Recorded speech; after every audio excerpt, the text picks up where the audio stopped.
Philippe-Joseph Salazar, bonjour. La thèse de votre livre, c'est que le califat, c'est ainsi que vous préférez nommer le groupe État islamique, est une forme neuve du politique. En quoi ce califat est-il si radicalement différent de ce que nous connaissons? Nous sommes là véritablement au cœur de la politique, ou du politique. C'est-à-dire qu'il y a la création d'une entité politique qui possède un territoire, fluctuant, mais qui est un territoire, une population qui lève l'impôt, qui bat monnaie, qui a des hôpitaux, des écoles, des moyens de communication. C'est donc un État. Ce qui me frappe également, c'est le refus des puissances occidentales, dont les populations sont visées par les attentats, le refus de reconnaître que l'ambition du califat, comme je le nomme, est de reconstituer un peuple de Dieu. Alors, nous pouvons nous disputer à l'infini sur la définition du peuple de Dieu, mais toutes les grandes religions considèrent qu'elles ont un peuple de Dieu. C'est donc une forme du populisme, car ce qui se passe, c'est comme dans ce qu'on appelait jadis les mouvements sociaux, c'est-à-dire que des individus, de manière volontaire, de manière décidée, de manière souvent rationnelle, décident de rejoindre ce peuple en formation. C'est cela la formation d'un mouvement révolutionnaire. À rebours de ce que l'on entend ou lit souvent, vous affirmez que la propagande du califat ne vise ni à séduire ni à persuader. Mais quel est son objectif ? Je ne pense pas que les revues très sophistiquées qui sont mises en ligne par le califat, qui sont très bien écrites, visent à aller vous convaincre vous ou me convaincre moi. Non.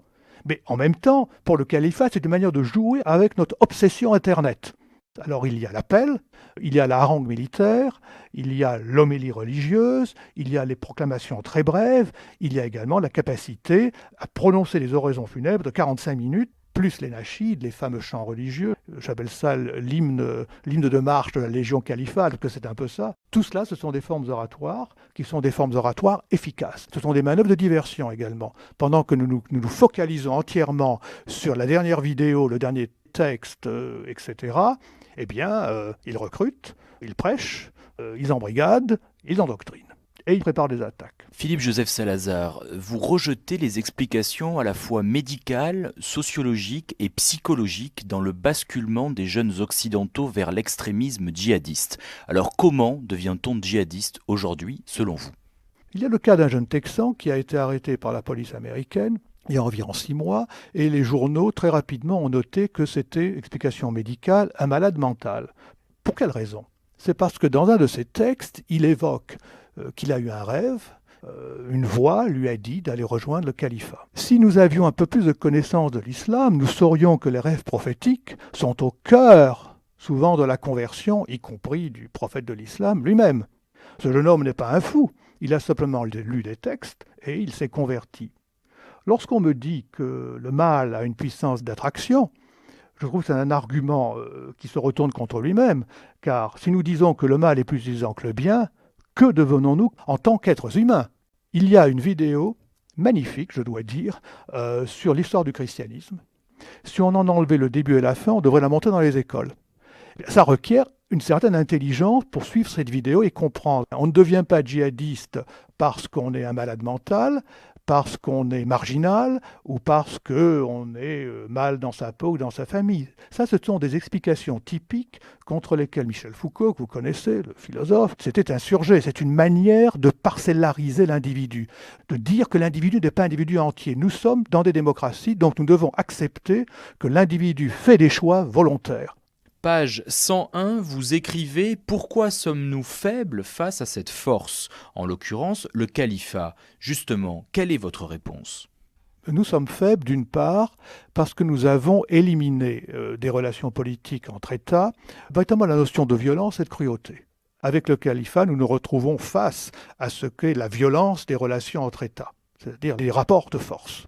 Car il faut bien voir que la guerre que mène le califat contre l'Occident en général est une guerre sur 2 fronts. Sur le théâtre des opérations au Moyen-Orient, le califat aligne des brigades, des divisions, des soldats.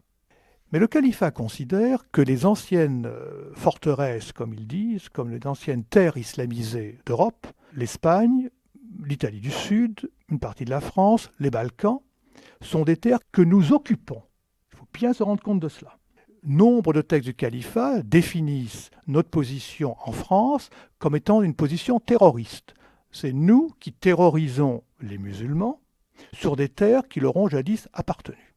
En conséquence, les djihadistes qui agissent sur nos territoires sont des résistants, des partisans.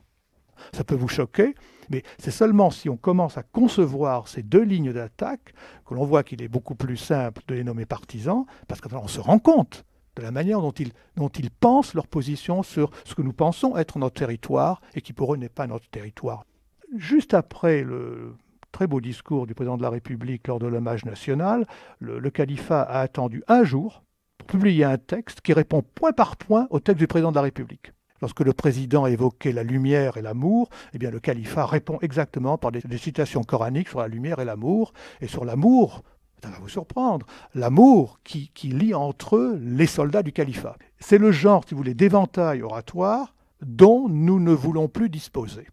Parce que nous pensons qu'un Premier ministre qui tweet ou un président de la République qui Facebook, ça suffit. Non, ça ne suffit pas. Il faut de grands actes de présence oratoire et il me semble que le président de la République s'en rend compte. Il essaie en quelque sorte. Une dernière question, que faudrait-il faire finalement pour lutter efficacement contre le califat et ses partisans?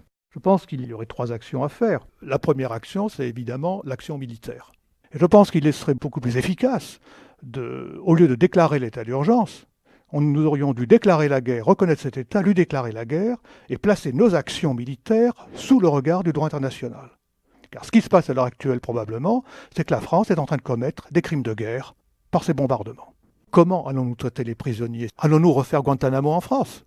Lorsque j'entends le président dire que cette guerre sera impitoyable, je le regrette également, car un état de droit ne peut pas être impitoyable. Ça, c'est le propre d'un état voyou. Un état de droit, au contraire, peut exercer la pitié, même envers ceux qui l'attaquent. Ça s'appelle les règles de la guerre. Le deuxième volet serait une guerre médiatique à grande échelle. Je pense que là, ce sont les puissances occidentales, au premier chef l'Angleterre, la France, les États-Unis et peut-être même la République fédérale allemande, n'est-ce pas, de se réunir autour d'une table et d'essayer de mettre au point une stratégie générale de contre-propagande. Le troisième volet, ce serait de vraiment informer la population française. Je regrette que nous ne mettions pas à la disposition des élèves de première ou de classe de terminale les textes du califat. Nos professeurs de lettres et de philosophie sont hautement entraînés à l'analyse de textes, c'est même une des gloires de l'université française. C'est pour cela que nous avons eu saint Thomas d'Aquin et Descartes, si j'ose dire, et Foucault et Derrida. Nous savons analyser les textes. Eh bien, présentons ces textes aux étudiants avancés, n'est-ce pas? Faisons-leur lire les textes, au lieu d'exercer la censure. Je suis assez marri de voir qu'un certain nombre de sites auxquels j'ai accès à l'étranger, je n'y ai pas accès en France. Nous sommes dans une république, c'est-à-dire dans une chose publique. Et je trouve qu'il est scandaleux que l'on nous cache des choses qui doivent être publiques, afin que nous puissions arriver à des décisions formellement informées.